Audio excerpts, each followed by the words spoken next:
welcome along, and third and final session for this breeding for more lambs discussion. We've just a recap, I suppose. We've as part of a MLA funded PDS project, a producer demonstration site project that we've been working on for 12 months, but 4 years to go. So keen to get anyone who's interested in trying to use rams that are more likely to use highly reproductive females or produce highly reproductive females. We've got some support we can offer to do that. So keen to hear from anyone on that. We've got most of those spots filled up, but still a couple left. So if you're keen on that, let us know. Gus Rose from Sheep Genetics, manager of Sheep Genetics, is with us again for the third week. So it'll be mainly me presenting some info, but Gus is here to answer anything that gets too technical for me, which past the weather is about that. So we'll get into it again. A few slides but mainly discussion this week. So I thought I would just start off with any questions if you want to throw them in the chat, or any comments or thoughts that have occurred over the last week since we last chatted. Either unmute and ask them or chuck them in the chat.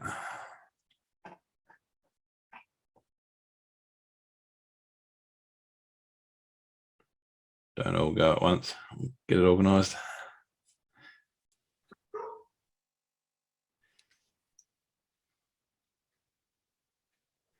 Righto, we'll assume that there are no questions, but we'll be pretty casual tonight. So shout them out as they come to your head. I've got a question, Mark. Thanks, Colin. Can you hear me? Again, mate. Yep. I missed the other sessions. Are they going to be? Is it possible to go back and look at them or not? It was one. Yeah, they are up. Are they still up? One of them still up. Are they all? No, they've been removed, but I can send them over to you, Colin. Yeah. That'd be great. Thank you. Yep. Cool. Righto, we will go again.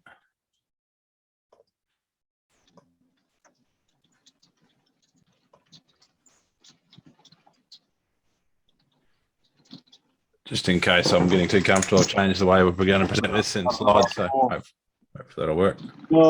Breeding for lambs webinar. Yeah, I know. I was New Zealand bloke. He doesn't know what he's talking about though.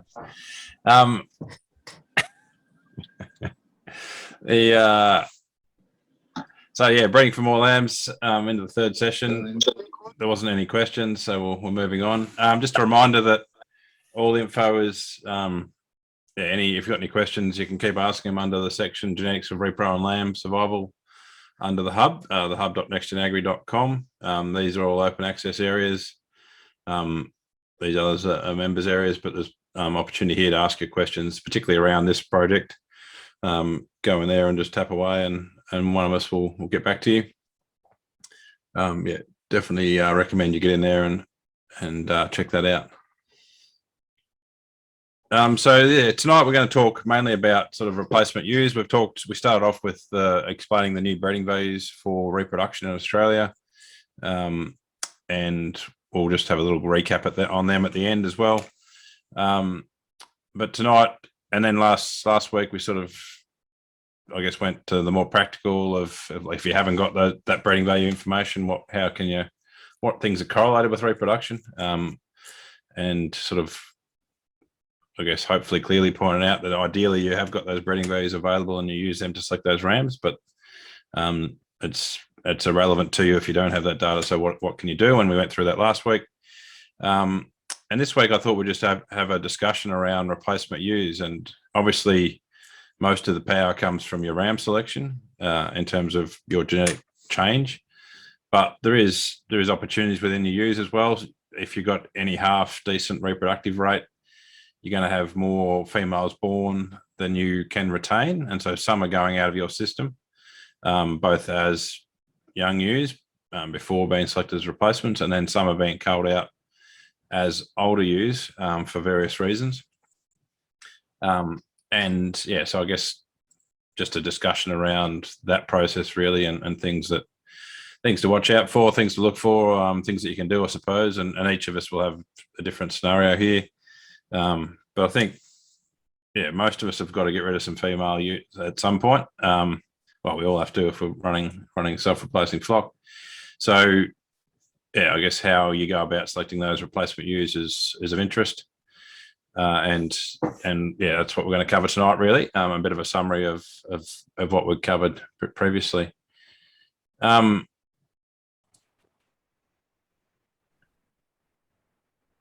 As I sort of covered last week, most of what we see is not due to genes, and so this is not just true when we're talking about ram selection. This is also true when we're talking about ewes that we're selecting in our flock. So often any group of ewes on your farm, you've got a mob of whatever they are, 12-month-old ewes or 6-month-old ewes, or whenever you're going through them. They will be from a group of a mob of a whole different.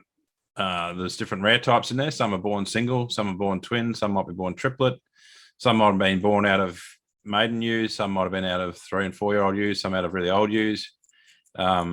Different nutritional environments where they were raised on and conceived and raised on, and yeah, so a range of different. And so we need to keep considering that's all at play in our young ewe selection as well as it is in when we're buying rams. So I guess a bit of a trick for young players is by the time you get them in one big mob, they've been running together for a while, you sort of, everything you see you think is due to genes, but a lot of that is due to the environmental impacts, that either recent or historic environmental impacts. So we need to keep that in mind. What can you do about that? Is a bit of a tricky question, I suppose. At the scale some of you are operating on, that gets quite difficult. But I guess we'll talk about it towards the end. But making sure, as a minimum, you know which lambs were scanned as twins, helps minimise some error versus singles. And then ideally, if you're mating things like if you're mating ewe lambs and keeping replacements out of them, or even mating, which all of us will be mating, rising 2-year-olds, then knowing which ones those are can be useful, and different people have different systems how to do that. But that's something we're gonna cover as we go through.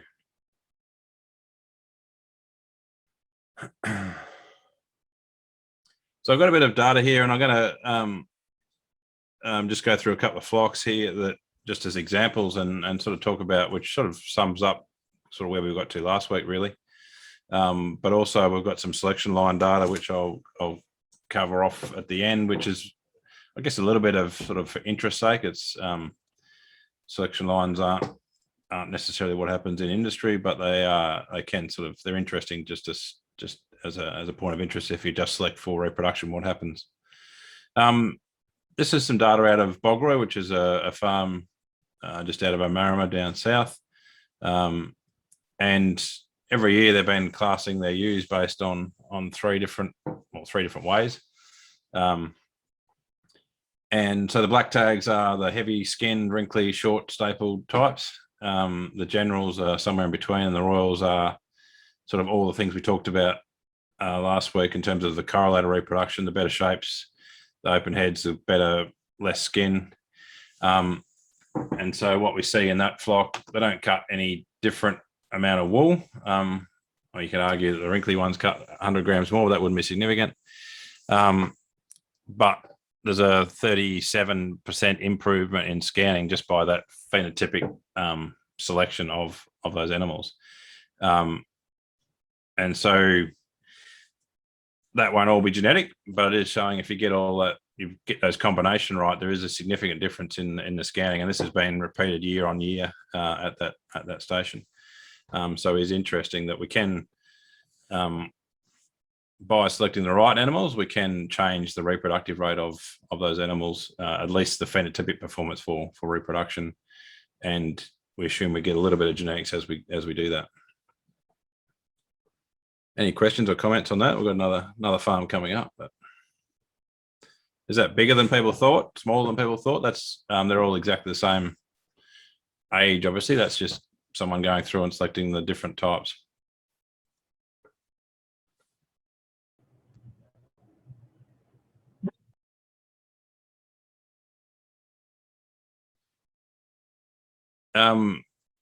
Different farm up the road, Amarama Station, around the corner, different person doing the selection, but they have the same sort of process, going through and selecting out what they call Royal Plains and Heavies, and the Royals being, again, those better shapes, open head, longer staple types.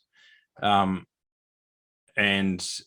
no, not much different in a 2-year-old mating, but in that flock, in the 3-year-olds, there's in this case, a 34% improvement in scanning based on that type alone. If you look at down the bottom, they're actually the same body weight pretty much, or within a kilo, which wouldn't explain a whole 37% difference in performance, or 34, whatever it is, 34. So yeah, interesting that through that selection strategy, no different in body weight, but a massive difference in the reproductive rate. So I guess there is value in pulling together some of those correlated traits with reproduction in your selection. Obviously, again, most of the gains coming from rams, and you're giving yourself the opportunity of those sheep that having those ewes in the flock by the rams you choose, but a massive difference there in that scanning is in that 3 or that second lambing, for no difference in body weight. Mark, can I just ask a quick question? Yeah. Is that just purely visual selection, or have those 3 ewe types been mated to different rams associated with the characteristics they're looking for? Is that just a whole year of drop from all the different rams they've selected, just looking at that plain body type and that sort of stuff, and then measured performance? Yeah, it's the latter. Yeah, so just going into the flock with no knowledge about who's come from where. You know who's a twin and who's a single when you're making that selection, but that's it. And yeah, and we'll show what that impact is in the next graph, I think. But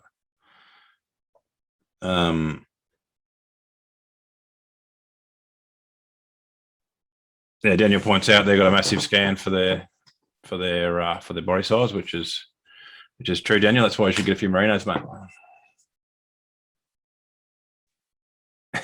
They are fairly, so that yeah, they are fair, but they're mated in, well, you're in New Zealand as well, but they're mated at optimum time for reproduction. This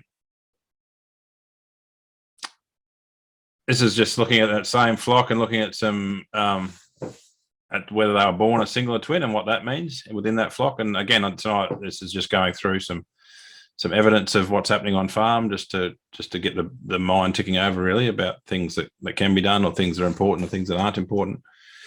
So within that flock, if we look at, we can go back. So this flock uses a preg scanner that he records to the EI, or on there with the EID, who's scanned single and twin and body weight of those animals at the same time. And he also takes off the skinnies at the same time.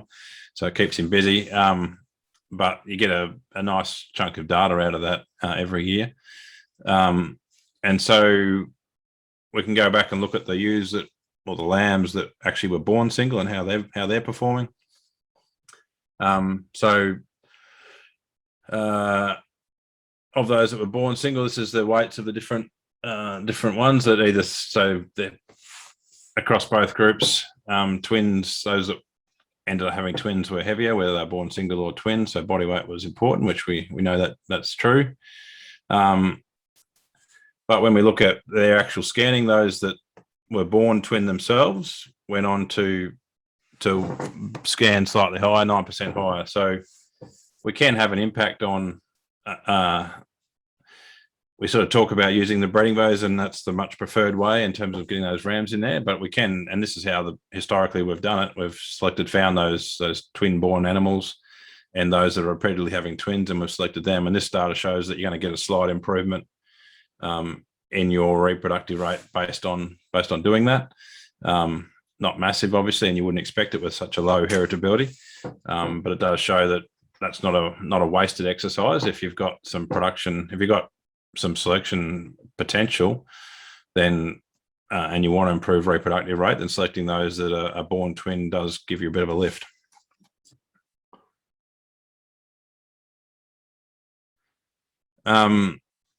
This graph's been scrambled by changing the way I'm presenting it, but the blue line there is the, so these are all ewes that are lambing as 3-year-olds, so they lambed the previous year. The blue line is those that twinned in their first mating. So they were the ones that as maidens would scan twin.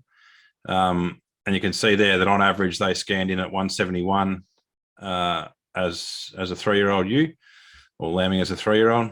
And those that scanned single in that same flock scanned in at 135 in that following year. So a lot of that's, again, phenotypic, not all genetic coming in, but by having that phenotypic selection of who scanned twin as a maiden, gives you a big lift in that following year. This is a flock that's pretty good at making sure they get their ewes back to the condition score they need them in the following year. Obviously, if you're managing them poorly, you might not see that same response because they'll be skinny going to the ram and might be back to the other line. But I guess a couple of things, so a big lift in that reproductive rate from how they scanned the previous year. So we can have an impact on, and some of this is phenotypic again, on how many lambs we're getting out of our ewes based on some of the selection strategies we're using.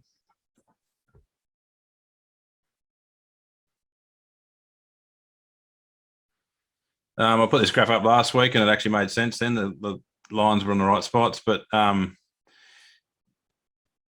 main story here is body weight matters, I suppose, but we can't expect every group of animals to respond the same. Some of them will respond differently. And so this is more about how you manage the nutrition of your animals. If you're mating them lighter, you can expect a lower reproduction rate. But there is that difference in response rate between different flocks. And that's sort of something that I guess we don't understand perfectly, but it certainly exists, and we see that regularly, that some animals per kilo will have a lot more lambs than others. Is that related a bit to the standard reference weight at all, Mark? Or anything like that? That's a good question, Gus. I haven't thought too much about it.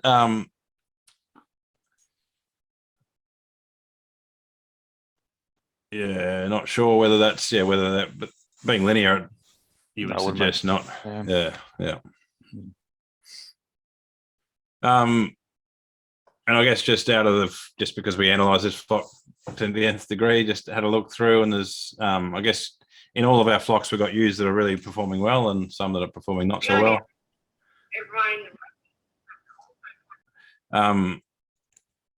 So within that flock, if you go back and check every ewe at every scanning, there's only 86 4-year-old ewes that have twinned at every opportunity. We actually don't know which ones, because it's commercial flock and we haven't matched them up. We don't know how many they reared. But if you look back, there's 309 that had a single at every opportunity. So significant difference in. So one will have at least had 6 lambs on board, whereas one group have had 3 lambs on board for the same time in the flock. So those opportunities exist, and we need to slowly capture more of that as we get better with our ram selections and a little bit to do with our ewe selection.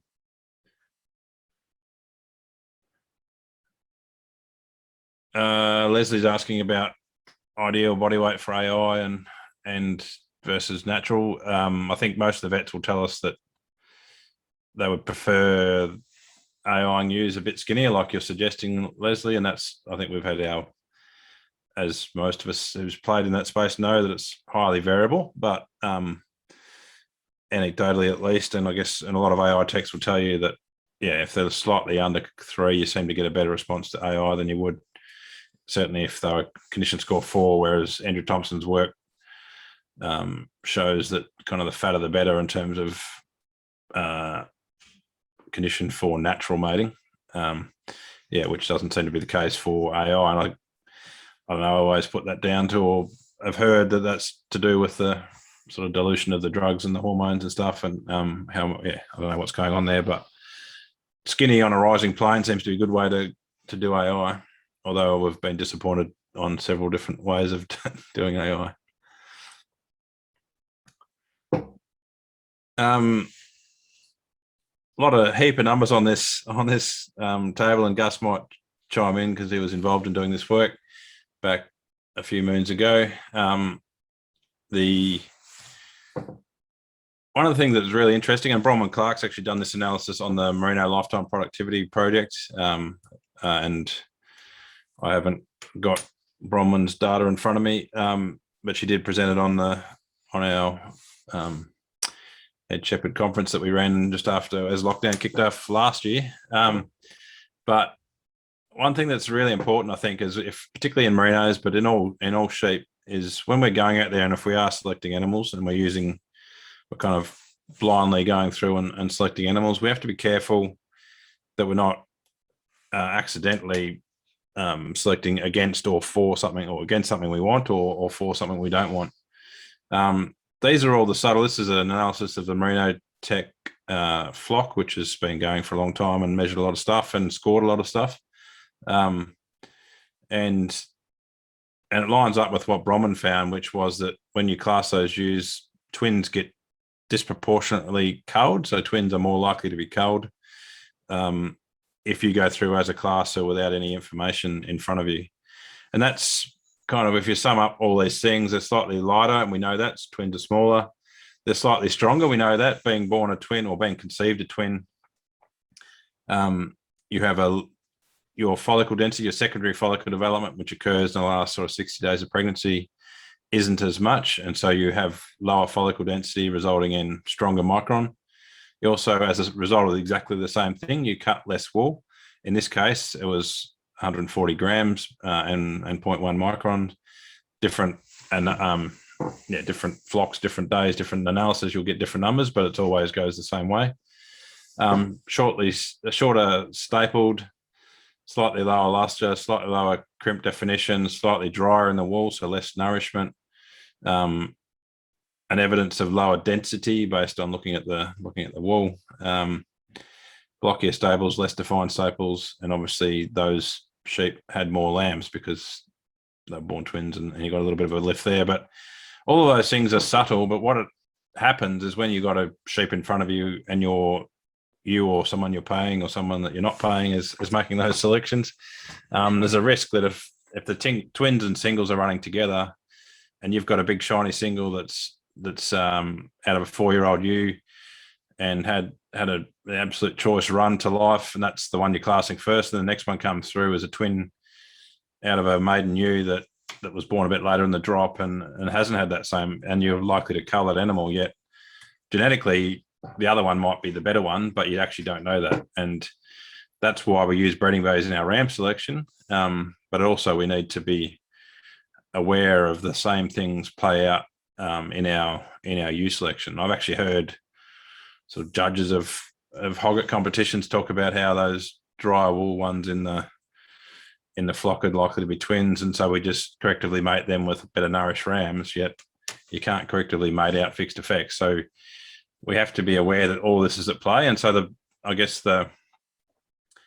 no point talking about problems, it's better to talk about solutions, and the opportunity really is to make sure you're scanning that you've tagged or notched or done something. If you've got EID, then you record it to know which ones were at least born twins. So when you're getting those twin mobs in to mark them, make sure we know which tag sequence they are or whatever, so that when that person is going through those young ewes, which could be you or could be someone else, you at least are going through twins at the same time and then singles at the same time, rather than having them mixed up, so that your brain is naturally going, not naturally having to swap between stuff that are just early born singles.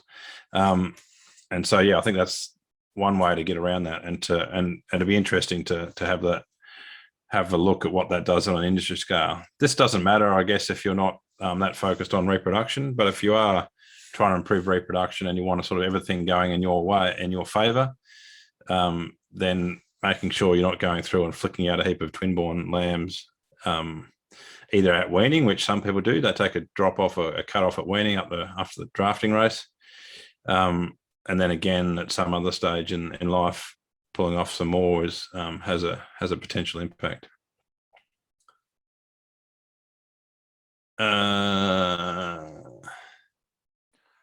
Mark, just how is that aligned? Because we get a lot of people talking about lifetime ewe management, managing twin ewes to be more like single when they're born. I suppose that's something which we need to consider, isn't it?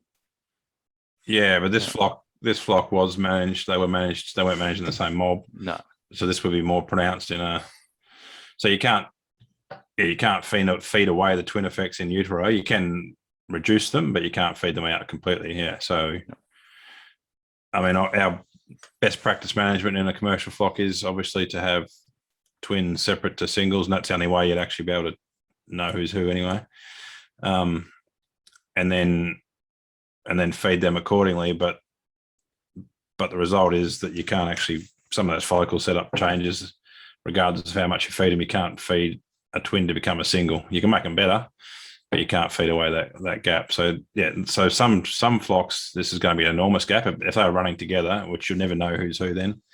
But you could have a much larger gap in fibre diameter and fleece weight and some of these things because those twins have really suffered under that management. This is when they're in utero. Whereas if you're lifetime ewe management, A, you'll be able to identify which one's which, and B, the impacts will be lower.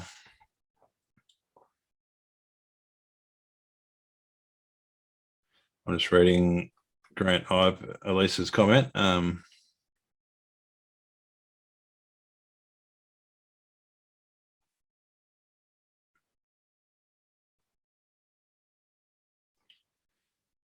As in a wet dry ewe is 80% likely to repeat that behaviour. I think there's the only study I've seen on that is a study out of New Zealand, and I'm not sure that didn't have some real, like some bung udders and stuff in there that weren't taken out, so that there was no chance that those lambs were going to survive. So I think 80% seems extraordinarily high and much higher than what I hear of people culling ewes that are dry and then putting them in a black tag mob or whatever, and actually, like, you don't see them scanning 20% the following year, which I think that's what that would say. I'm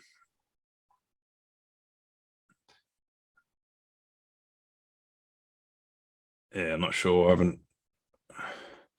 I didn't read the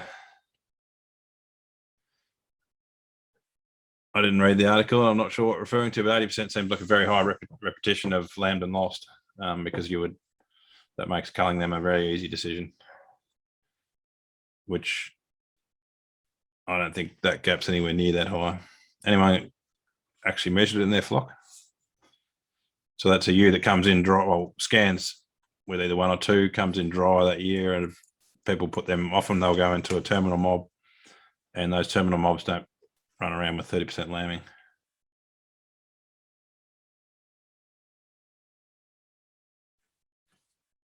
And now we're into a stats conversation on the chat, which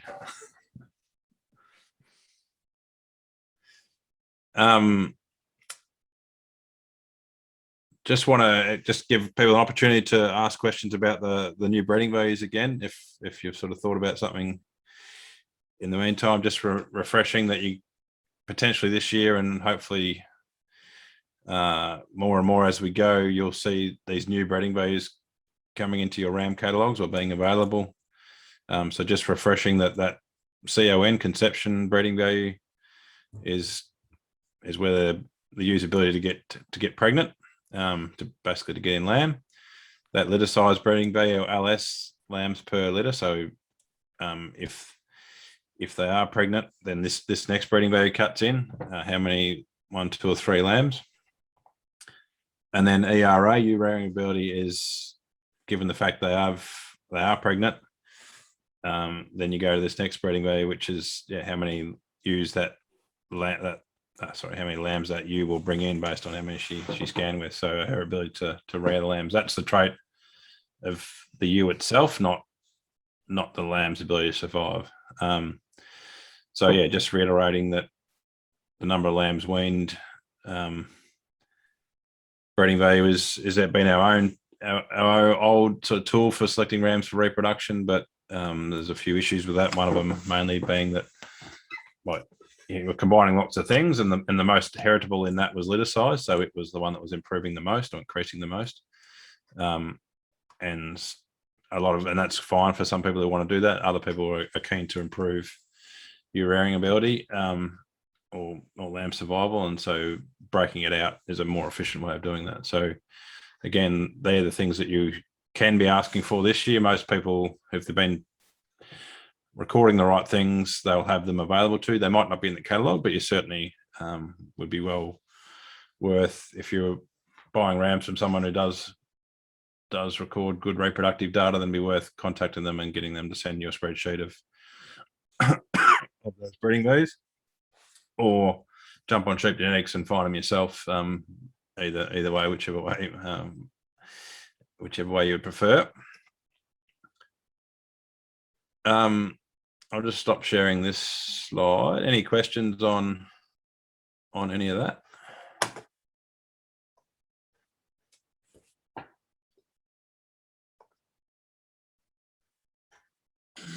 G'day, Ferg and Gus. It's Bernie Keeley.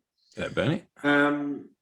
I was just wondering, since those breeding values are pretty new, is there any chance that the percentile chart or their values could be changed to whole numbers instead of quoting an animal as plus 0.02?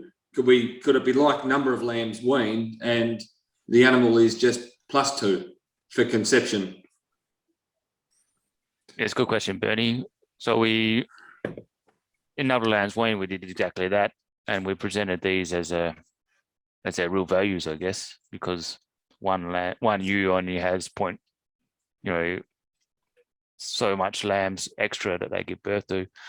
So we've talked about it internally because we've had them out a little while now, and there's feedback that probably makes it easier. What does everyone else think? Is it more logical to have it as a percentage or as actual value itself? Because it's something we can certainly think about if there's enough feedback to make it more consistent with number of lambs weaned.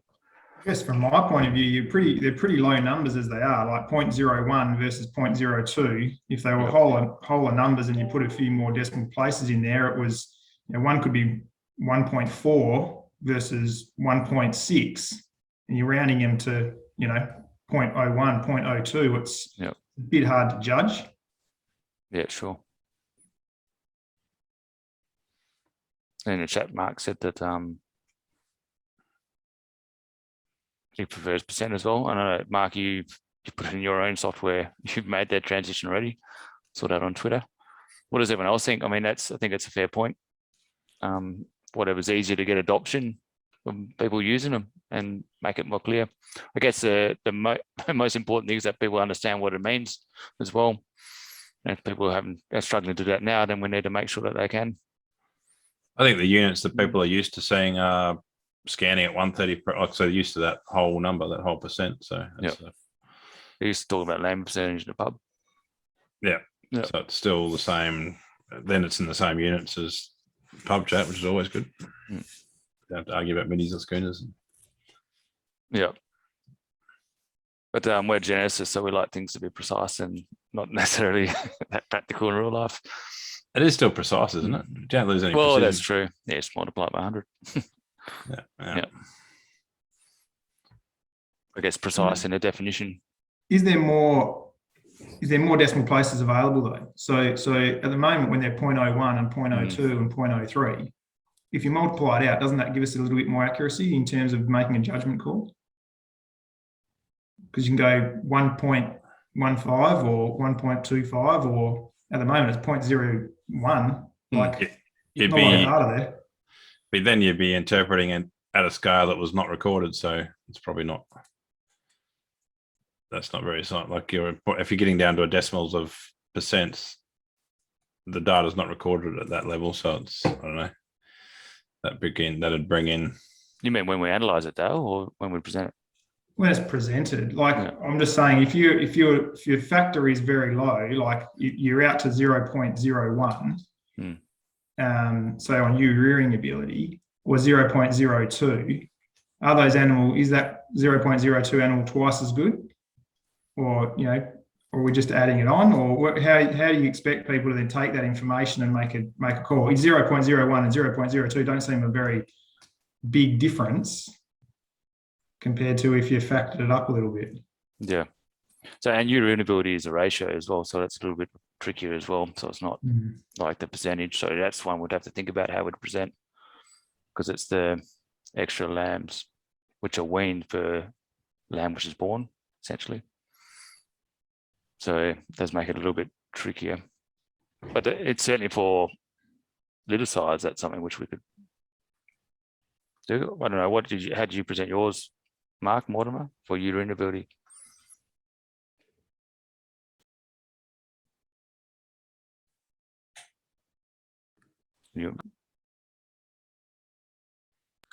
Didn't work. Yeah, no, I've made the assumption that it's a percent, but if it's a, but I've just left them as the unit figures they are, and you know, shade the boxes with the percentile graph behind it. So I guess I'm looking at where they rank in the industry more importantly than the actual value.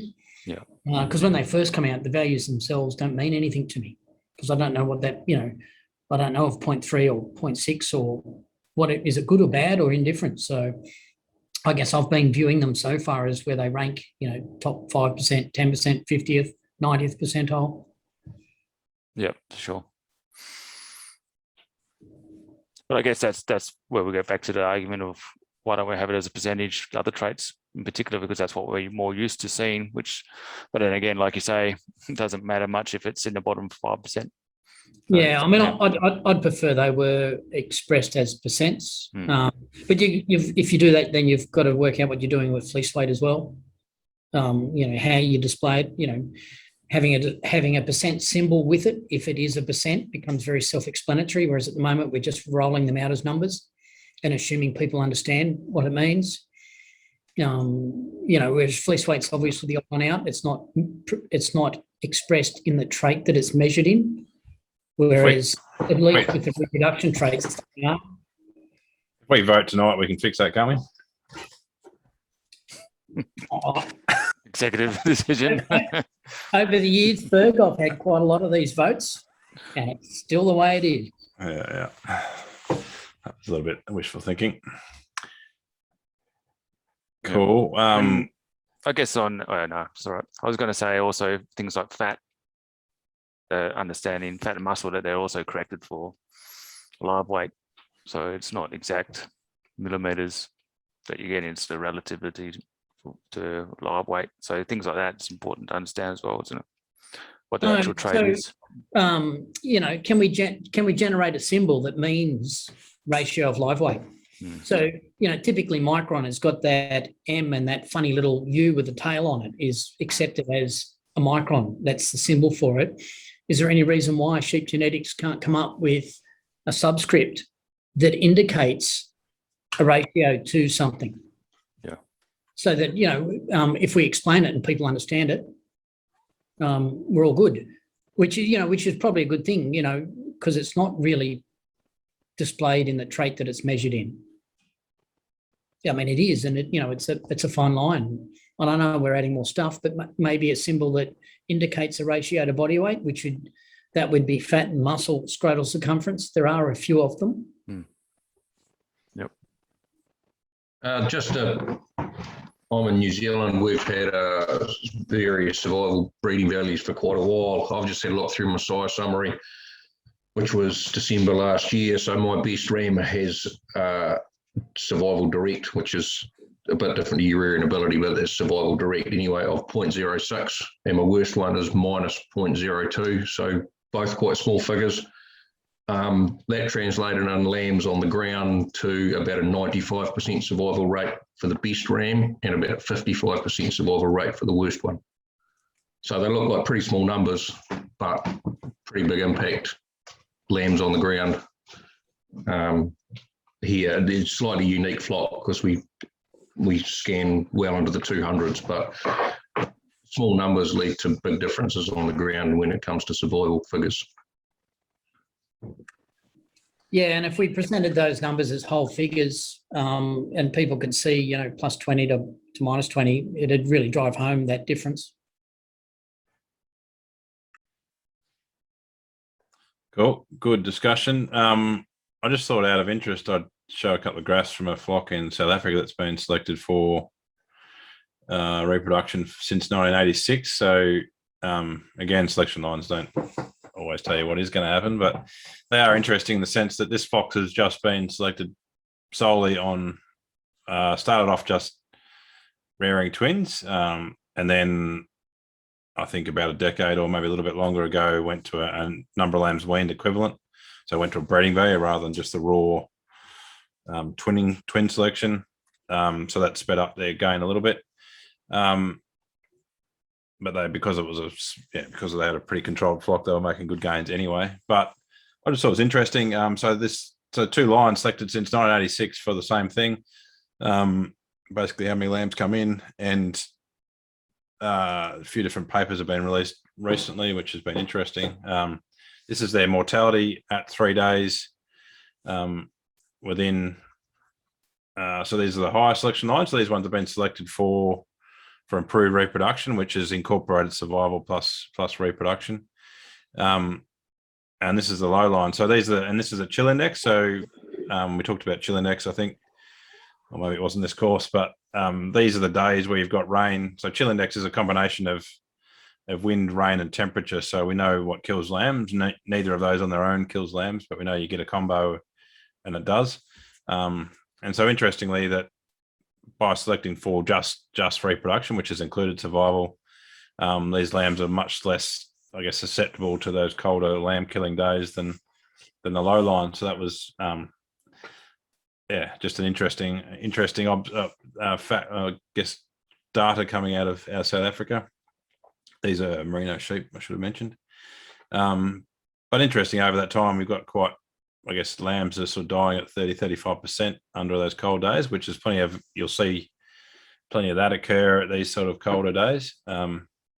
Whereas in the same environment, same everything, lambs that are much more bomb-proof to that chill index. I guess a bit of other data, and so they just select the reproduction and then sort of see what else happens. These are small, most of these are sort of small masters studies and stuff, so getting down to lower numbers. But interestingly, anyway, breech wrinkle score is reduced by full score over from the low line to the high line, and DAG score is reduced as well. So I haven't looked at the DAG score correlation with reproduction, but we know the wrinkle one is there. So that's just an interesting observation, I suppose, that I thought I would share this evening.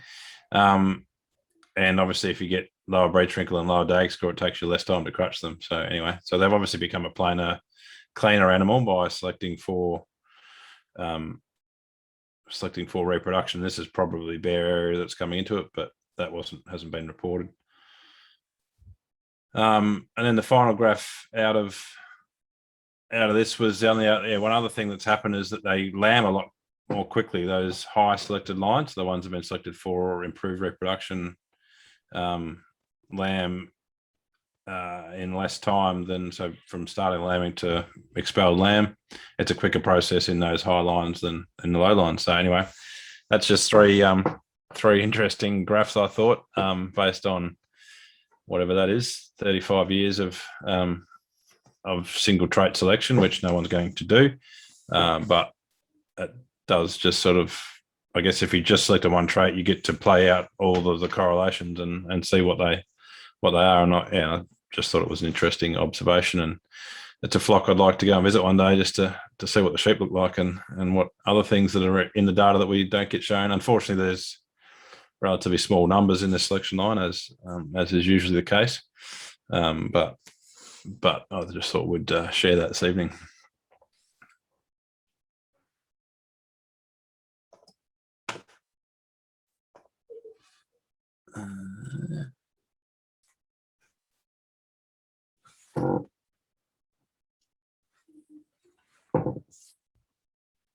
That's a pass, Mark. I don't know what the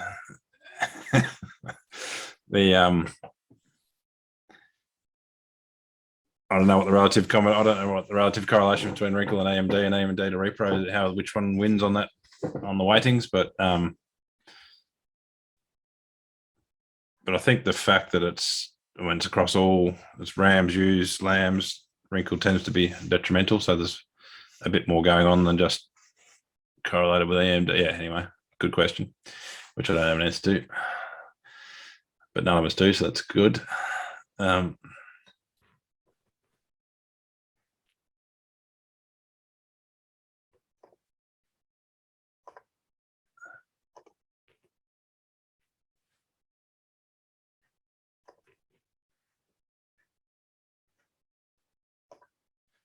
So just sort of summing up tonight, and then any other questions, but yeah, just reminding us, I guess, that we are buying bags of genes when we're going out there to buying rams. So we need to care less what the animal looks like and more what its genes look like. And the only way we can do that is using breeding values. We've been really fortunate to have access to great data to make these selections. The industry is getting more and more on board with that, and we're getting more uptake of that information. NLW has served us pretty well as an industry. We haven't utilised it anywhere near as well as we could have, in the sense that we didn't have that many breeders collecting the right information to generate it. We are increasingly seeing that change, and that's a great thing for the industry. We've now got obviously better tools. We've got these new breeding bees. In a sense, it's more complex. We all like simplicity. We all like one number being NLW, but the reality is it now gives us some power to actually select the component of reproduction that's most important to our business. And for some people that are down the chain a bit and they're just trying to get some more lambs, then it might be litter size. For others that are sort of happy with how many they're scanning and want those ewes to rear a few more, then that's going to be ewe rearing ability. And some people might focus on conception. NLW will be there for at least this year, Gus. And do we know when it's phased out? Yeah, we're looking to see if we can phase it out either next year or a year later. Depends on. There's still interest in having that one number, so we're working through how we can do that still, whilst not compromising those other traits. Yeah, cool. Yeah. So yeah, I guess that's a bit of a warning sign that you do need to get your head around those other traits, because they're going to, your old NLW is going to disappear at some point, and that kind of makes sense when we've got better tools.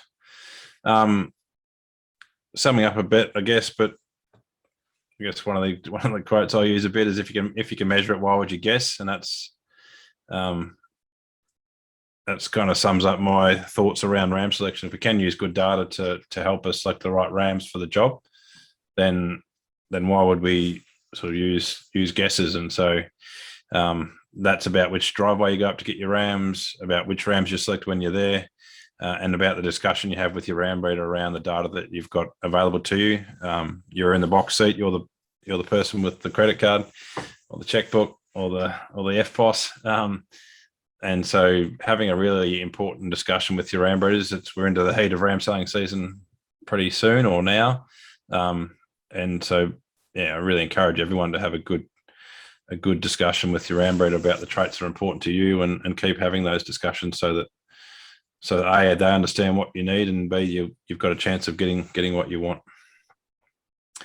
And just a reminder, I suppose, in preparing for those sales that are coming up, if getting on that, if you are chasing reproduction, then I don't know, I haven't seen any catalogs with the component reproductive traits in it yet. I haven't looked at lots of catalogs yet either. And so if you do want to check them out, you're probably going to have to be in touch with your ram breeder beforehand. Don't rock up on the sale day and ask to get your ERA and litter size breeding bees. Make sure you've make that phone call a couple of weeks out so you can get some spreadsheet, or go onto Sheep Genetics and get it yourself. But I'm sure your ram breeders, if they're collecting information, would like to share it. So do your homework, make sure you're well prepared for that day. Write in those traits into the catalogue if it's important to you. And all of that process just makes that day, when you're either selecting rams privately or you're buying them at auction, it just makes that day a whole lot easier if you've done the hard yards beforehand by gathering all the information that's important to you and highlighting the ones that meet your cutoffs. And so when you're there, you're just getting down to business in terms of checking out any structural faults or wool types that you like, or other things you're after, and making sure you're selecting the type of ram you're after. So I can't, I guess, recommend enough to be well prepared for that day. It is an important day in your catalog, in your calendar. It is 1 or 2 days a year. That doesn't mean it's not an important day. You get 30 opportunities in your farming career, roughly, to make a good decision on the genes you're using. And I guess my passion and what I would ask of you is to not waste any of those days, because the quicker you get on a path to genetic gain, the better things go. Again, there is a potential for us to this will be the end of. I've copied that slide, and you won't see me next Wednesday. We're done now, and it's been good to spend a few hours having this discussion. Again, there's that project with MLA that we're happy to support anyone that would like some assistance on this process. Just got to get in touch with any of us at NextGen Agri. And summing up, again, the hub is the place to go to ask your questions and provide any thoughts or comments, or a photo of some lambs or whatever you want to put up there. It's a great tool for that. And just finally, get in touch with us if you've got any questions or want to take up that opportunity with the MLA PDS. And a plug for our Growing You Masterclass. We've got 8 of the industry's finest.